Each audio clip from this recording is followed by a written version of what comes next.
Hey cousins, it's Chantel, and this question is for the parents who have kids returning to school and don't want to have shared school supplies that say if they're gonna write their kids' names on the supplies or are buying supplies for their kid and their kid only.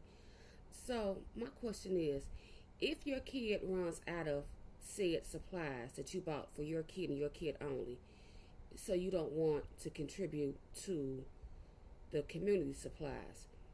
If you say you bought your kid 3 pencils and during class time your kid doesn't have a pencil because he's used those 3 pencils, do you want your kid to get a pencil out of the supplies that you didn't contribute to? Or do you want the teacher to call and have you bring a pencil? Because if you didn't contribute to the school supply, if you didn't contribute to the community supplies, why should your kid get to use community supplies? That's the that's the whole point of having community supplies, so those who don't have can have supplies. But if you didn't contribute, why should you get to use them? Because see, the kind of teacher I would be, since you want to be petty, I could be more petty. You didn't contribute, so you don't get to receive. If you don't give, you don't receive. Because that's the attitude you had, so why shouldn't I get to have that attitude? See, if you want to get, you gotta give. You can't pour from an empty cup. And since you didn't put anything into the cup, why should I give you something out of the cup? When you don't put into the supplies, you don't get to get anything out of the supplies.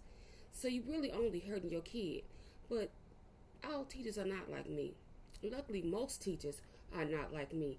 That teacher gonna still give to your kid because, well, most teachers would. I mean, there might be a teacher or two out there that won't. And you need to pray that your kid don't get that teacher, because I've already stated I couldn't be a teacher in today's world because I'm that teacher. My paycheck is my paycheck. Whatever the district didn't put into the classroom and whatever the parents didn't put into the classroom, them kids just went damn half because teachers are already underpaid and disrespected. I'm not finna pay to be disrespected. If my classroom needs 15 reams of paper and the school district didn't provide 15 reams of paper and the parents didn't provide that paper, oh well, my class is going to be short-handed and they'll get it how they get it, but they ain't going to be getting it out of my pocket. Y'all have a good day, TikTok.